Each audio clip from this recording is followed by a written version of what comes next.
Welcome back. You've been tortured for so long. The screams. Not all of them were yours either. Look, I'm here to help, and you're worse than ever.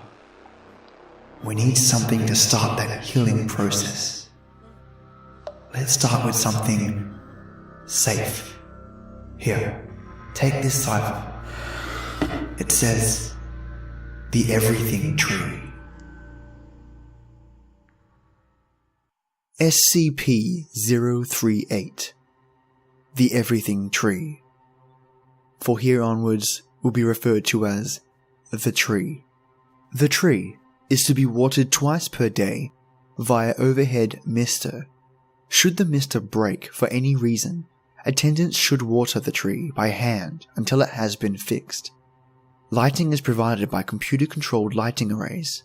Attendants watering the tree by hand and maintenance personnel fixing mister or lighting should wear hazmat suits to prevent accidental cloning. The tree was found on an abandoned farm in Data Expunged, New York in 19 Data Expunged.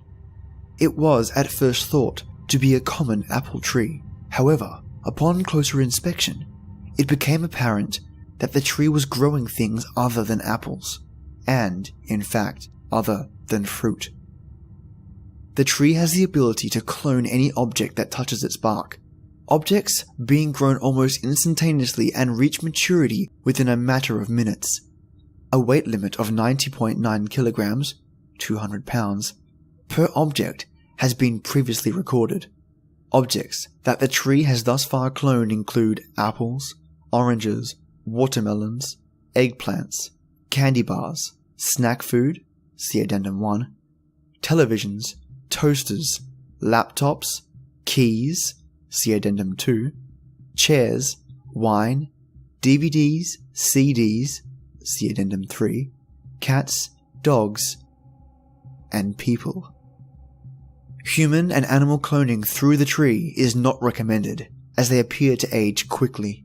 The majority of these clones live, on average, 2 weeks. After thorough examination of the deceased clones, it has been determined that they had begun to ferment before death. Object is currently held on Site-23, and there are currently no plans to move it. Addendum 1. Dr. Klein has requested that personnel discontinue the cloning of items from the vending machines. Addendum 2. Dr. Klein has requested that personnel discontinue the cloning of personal items. Addendum 3. Dr. Klein has requested that personnel discontinue the cloning of movies and music. Addendum 4. Dr. Klein has requested that personnel discontinue cloning of cans of Miller, Budweiser, and Foster's. Dr. Klein has furthermore expressed customary disapproval of the quality of such cloned items.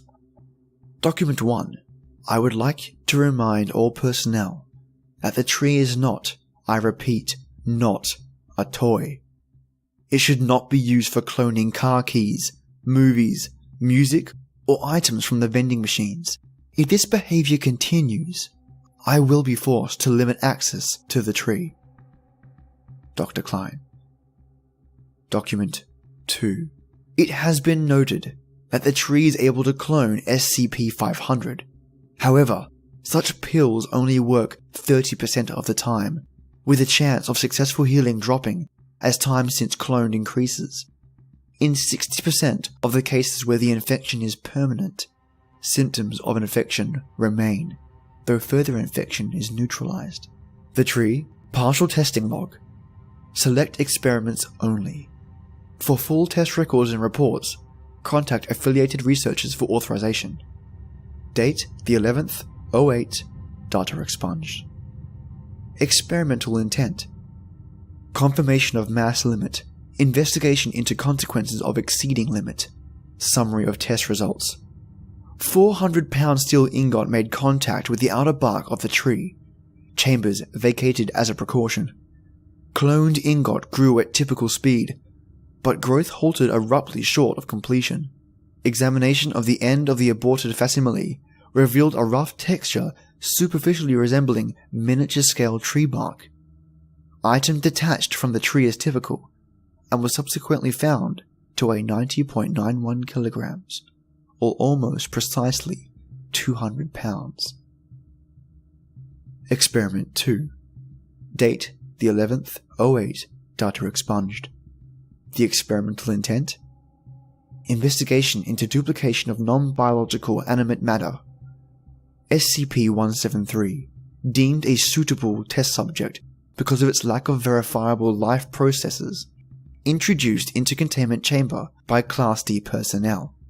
Contact made with the outer bark of the tree, and SCP-173 returned immediately to containment. SCP-173 facsimile began development at typical speed, beginning at point of contact. As consistent with previous results, growth halted at the 200-pound threshold. In this case, terminating development after replication of the head, right arm, and partial upper torso.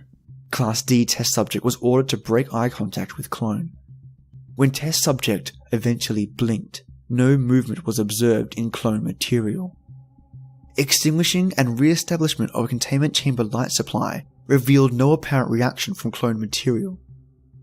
Experiment concluded. During storage of cloned portion of SCP-173, it was observed that the partial facsimile was in fact making violent gestures at a dramatically slower rate. Movement was shown to continue regardless of state of observation. This ends the cipher of the Everything Tree. As expected, your scars. Well, what scars? You truly are a marvel. Although it's been a while, you heal like you've never been touched. Rest now. You need to recover. There will be more ciphers coming. Rest.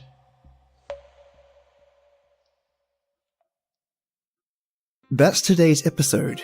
I hope you enjoyed it. In the comments section below, let me know which SCP you want next. I'll not only narrate that SCP, but I'll give you a shout out for the request. Oh, and if you like this episode, take 2 seconds and give me a like. It's you guys and gals that keep this show running. And it's you tale tellers that make me want to keep this going.